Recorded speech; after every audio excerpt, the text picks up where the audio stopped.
IVC, Dale, Gatefold 33, back with another video. This is going to be a finds video.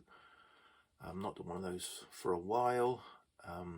So yeah, and I've got quite a lot to show, so I'm going to probably split two videos. One where I'll show new reissues, and one where I'll show used vinyl finds. So this one is going to be the new reissues.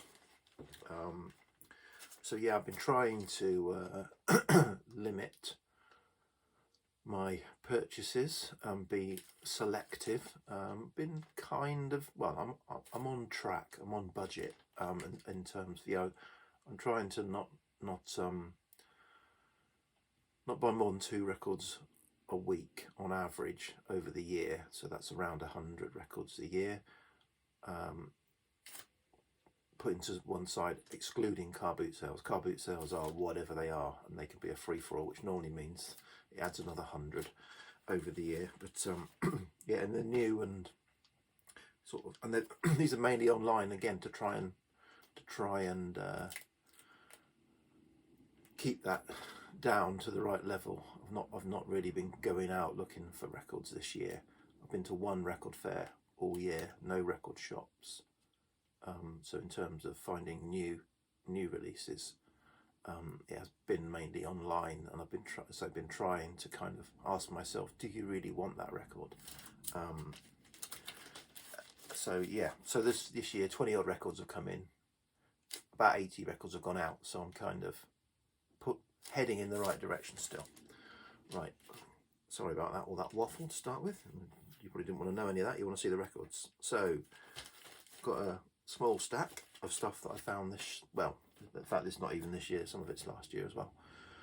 So start off with a couple of library records. So those of you who watch my videos can kind of know the sort of stuff that I get. It's going to be library records, weird synth stuff, and a few other more conventional things maybe thrown in. So one of the labels, and also labels, I tend to follow labels rather than artists, or as well as artists, in a lot of cases. So I'm looking at what a label's releasing, and if I trust a label, I'll tend to buy quite a bit from that label. So one of the labels I have followed over the last few years is Be With Records. They tend to release either quite rare and sought after reissues of 1970s, 60s, 70s library records, or a lot of soul and funk related stuff. And I've not bought much for them for a while actually, until the end of last year when they released some library records, and I suddenly got 6 records from them in a rush. But I'm just going to show a couple of them today, and they're related. So here they are. These are 2 library records on. So they've released a lot that was on the KPM label, but these were on the Music DeWolf label, which is another big kind of label in terms of library music from the 70s, or probably earlier than that. And so these 2, Moonshade and Vocal Shades and Tones, are both Roger Webb Sound does the music and orchestration of these albums. This one I'll talk about quickly first is a more conventional, these are all instrumental passages of music that are designed to represent a mood, or so that they can be used, library music used in film and television if decided. So there's lots of fairly short: Sunshine, Gentle Eyes, Heavy Lace, Yesterday, the titles of the tracks, but that it's often the subtitle that matters. Light, rhythmic, gentle, soft, romantic, pounding, unusual melody and harmonies, wistful, melodic. So they give the directors a clue as to the tracks if they want to suit a scene. I've said all this before, but just in case you're new to it. So yeah, this one is a bit more, I don't know, somber, restrained, dark and moody stuff. Really, really interesting. And the reason why I picked these two is, and this one is different, there are some wordless vocal accompaniments to the music in some of the tracks here. And probably the most famous off of it is Moonshade. Moonshade, that even featured on one of the big Bob Stanley compilations, English Weather. It is that kind of dour, grey, misty, early 70s melancholic sound, beautiful sound. And there's a lot of that on here with some vocal harmonies added, as I said. And the vocal harmonies are arranged and done by Barbara Moore, or the Barbara Moore Singers. In this album, they are, background vocals, wordless vocals. Barbara Moore, you could probably say, was the British Edda Del Orso. Edda Del Orso, famous for being used by Ennio Morricone to provide those wordless vocals to a lot of his soundtracks. Well, Barbara Moore was probably the go-to British vocal person to arrange or sing wordless vocal or even worded vocal arrangements to library and film music. So yeah, this one, great. This one, I said I'll talk briefly about that. I've talked at length about it. This one is also great. Just edges it for me, but they're both great. This one is slightly different, slightly unusual for a library record, because the Barbara Moore and the Barbara Moore Singers kind of, instead of being in the background, they move to the front of the stage, and this is much more. It's called vocal shades and tones. It is a much more vocal. So the vocals are much more prominent in these tracks. Some of it. So one of the tracks on here, Steam Heat, which is subtitled as Exotic Tropical Sinister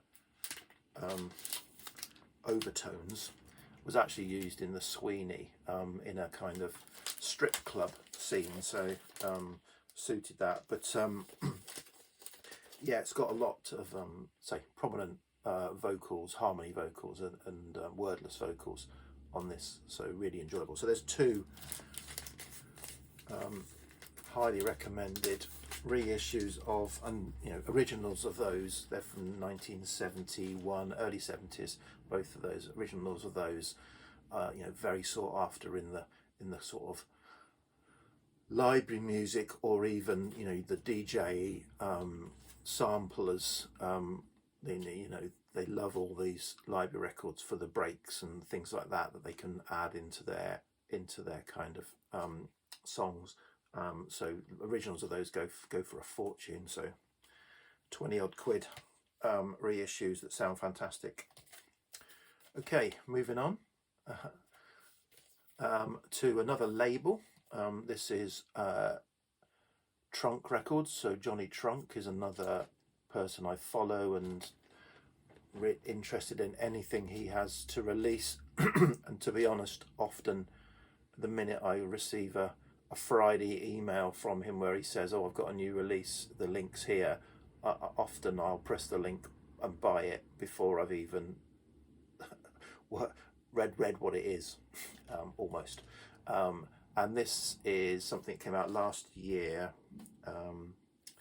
It's by Jez Woodruff, and it's called the soundtrack from the film Wonders of the Underwater World, which is I think a 1981 might be. It says early 80s, and so it's got a lot of synth on it, but it has got some other orchestration and a lot of field recordings. So it's only 4 tracks, and it's, I guess, it's about underwater. I think it's a documentary film about, and it looks like it's in the Pacific. I should have pulled out the actual the actual information sheet and read it before this video. Apologies. Yeah, so it's a documentary film, I think. 4 tracks, 2 on each side. Wonderland in the Wilderness, Nature on a Knife Edge, Sunken Tombs of the Truck Lagoon, and Magic of the Dolphin.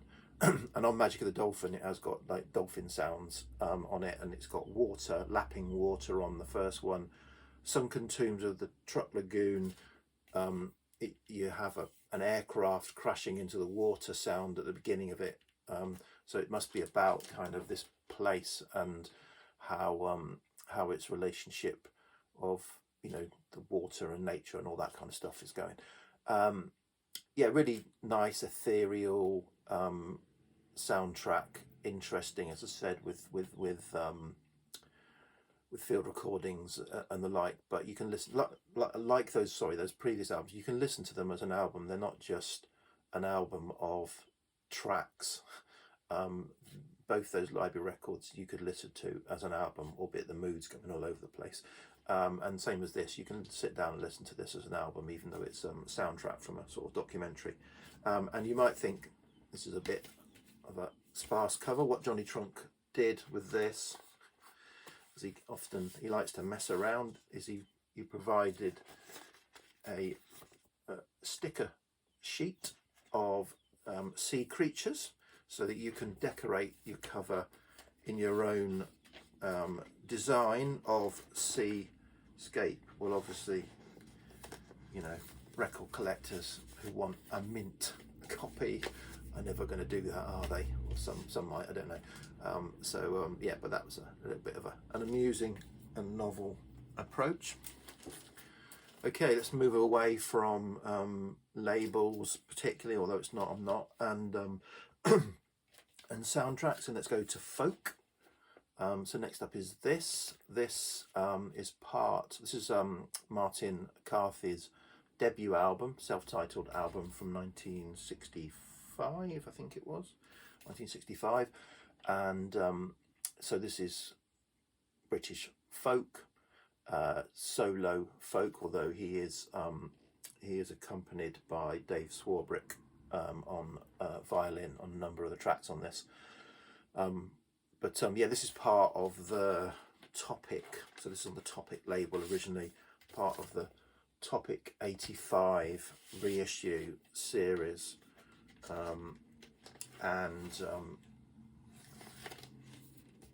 Nice pressing, nice sounding. Yeah, so part of my selectiveness, I had this in my wish list on Amazon, but I kind of listened to it on Spotify. I wasn't sure about it, you know. I saw it came out, put it in the wish list, left it there for a while, but then listened to it on Spotify. And yeah, Martin Carthy in 1965, his voice just was really lovely. That's the right. And the first 2 tracks, High Germany and The Trees They Do Grow High, just absolutely beautiful. So this is a mix of Martin Carthy accompanying himself with an acoustic guitar, and his guitar playing is interesting, really interesting and good. So there's a number of those sorts of tracks. There's a few a cappella, just singing tracks, and then there's a few tracks where it's Martin Carthy guitar and Dave Swarbrick on violin. And for me, the ones that work best and are just beautiful are Martin Carthy and acoustic guitar. But he does say those first 2 tracks just open the album really strongly. I don't think you can sustain it actually. So High Germany, as I said, in The Trees They Do Grow High. He does do, though, a beautiful version of The Wind That Shakes the Barley as well. The Handsome Cabin Boy and A Begging I Will Go that end it are also really lovely renditions. So it's a lot of kind of traditional folk songs, common folk songs. You know, this was 65 was the, I guess the was it the peak of the British folk boom, or certainly it was in the middle of it anyway. So yeah, this is a lovely album. So highly recommend if you like your British folk. Okay, another change of direction. Can, live in Paris 1973. So this is a part of a series. Well, I don't know if it's a series, but there have been at least 3, I think, releases in the last few years of Can Live albums. I've got two. I've got Live in Stuttgart '75. There was a Live in Brighton, I think, after that, which I didn't buy. So the Live in Stuttgart, which is a triple album, I think was really good. So I bought this. I'm sort of reading about this 1973, which is kind of Future Days time, although interestingly none of the tracks on this are based on tracks from Future Days, I understand. But yeah, so Can Live is kind of like nothing like Can Studio, sort of. What they typically do is they'll use a studio album track as a loose framework for a jam. So I think I forget which tracks these are based on, because they're only they're just called, Paris 1973, Eins, Part 1, Eins, Part 2, Zwei, Drei, Vier, Fünf. So they're just this Paris and but they are a loose framework, I think, on tracks from Eggy Banyardi or Tegamega. But then they just kind of go off somewhere, and it is an acquired taste. You have to be in the mood, I think, for these. When as I said, so track 1 is spread over 2 sides, and so it's a full album's worth of one track, sort of just goes off, and sometimes it's, when I first heard it, I thought, well, that's a bit of a tough listen. Second disc, which has kind of got 4 tracks over the 2 sides, it is more accessible, I would say. But the first one was a ball. But if you're in the mood and you can get into the groove, because you need to kind of like get into the groove and follow where they're going, really enjoyed it when I've listened to it subsequently. But if you're not kind of in that mood or in that groove, it can grate a bit. But really interesting and enjoyable live album. Okay, next couple are a couple of jazz albums, so a new jazz. So this is somebody who I tend to buy everything that they release. Matthew Halsall, and this is his latest release, came out early this year. It's called Bright Sparkling Light. So Matthew Halsall is a jazz trumpet player, orchestra leader, label leader, and arranger, and works or has a collective called the Gondwana Orchestra, Manchester based, if I didn't say that. Love his music. It's just beautiful, lush, transcendent, spiritual jazz, modern spiritual jazz, and this is no different. Bright Sparkling Light is a good description. The title of the album is a good description, because this is a little bit brighter and uplifting, and more, more sort of, as I said, brighter music rather than darker music, if you see what I mean. It's got, Matthew Halsall, as well as playing trumpet, it says here, plays kalimba, marimba, seeds, chimes, shaker. And so it's got a bit of that, in some cases, a bit kind of an Eastern, maybe Japanese feel to it. But really, really enjoyed this. Lovely, lovely album. Okay, glad I split this. This is long enough in its own right. So next up is a jazz reissue, and this is a tone poet. So I'm very, very selective now because obviously I'm trying to limit my purchases overall with my tone poet and classic Blue Note reissues. What I tend to do is I will buy them online typically. Sometimes I get them from Elephant Records in Winchester if I happen to be in there, because he normally doesn't at a good price. But I tend to kind of find out what's coming out, because they tend to put up sort of 3 or 4 records out, or 4 records out, is it, every few months, on each. Find out what's coming out, listen to them on Spotify, decide which ones I'm interested in, put them in my Amazon sort of wants list, and keep an eye on the prices, because the prices are crazy. They just go all over the place for them. So and I don't want to, you know, I'm not kind of Pavlov's dog with these releases. You know, I'm happy to get them, but you know, to add to my jazz collection, which is kind of gradually growing, but I'm not desperate to have all of these releases. Like so yeah, so ones I like I'll put in my Amazon list, and I'm kind of got a sort of mental checklist that says if a classic gets down to about £22, 20 around that sort of mark, and it's one that I want, I'll buy it. And if one of these gets down to around the £30 mark, I'll buy it. I don't want to pay more than £30 because sometimes these come in at £40 or something like that, and I'm not paying £40 for one. Similarly, the classics seem to start at £30, and I'm not paying £30. So it's kind of got. So it's very selective.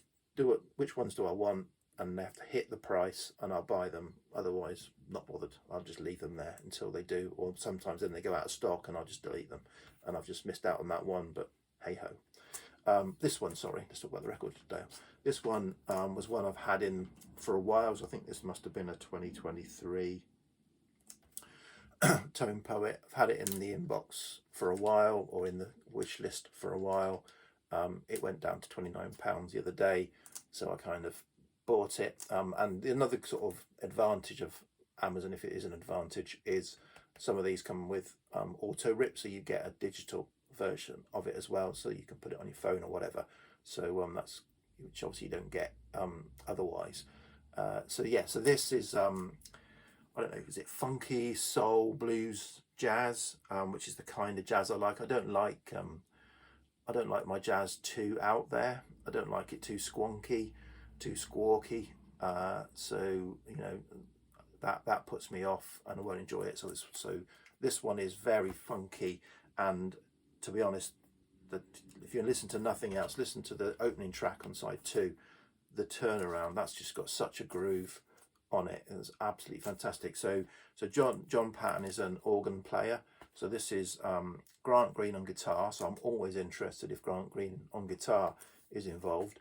So Grant Green on guitar, John Patton on organ, Bobby Hutcherson on vibes, Otis Finch on drums. Now Bobby Hutcherson on vibes again is often a little bit of a red flag for me. I need to be careful there, because vibes albums, jazz vibes albums, if they're too vibey, can get a little bit on my nerves as well. This is just a really good blend of guitar, organ, and vibes. You know, they mix well together. There's no bass, interestingly, on this, but it is a funky album. And I said that opening track on side 2 is just 6 minutes 45. Absolutely fantastic groove. So yeah, highly recommend this Tone Poet. In fact, I then went out and sought out, there was a classic of the album before this, which I've just received, because that was only on at £12.99, so I kind of quickly grabbed that because I was so impressed with this John Patton album. I haven't listened to that yet, I haven't even opened it yet. Okay, let's finish. Blimey, 23 minutes. Let's finish with this album. So, and some of you who've watched some of my previous videos may be sort of think, oh, that looks slightly familiar. So this is the third in a trilogy of albums by an artist who goes under the name of Spaceship. This is a synth instrumental album. It's called Structures, and it follows, so it's a third in a trilogy. The other two were Outcrops and Ravines. So let me put this down for a minute, because helpfully the third album came with a book that explained the whole thing. So a trilogy by a guy called Mark S.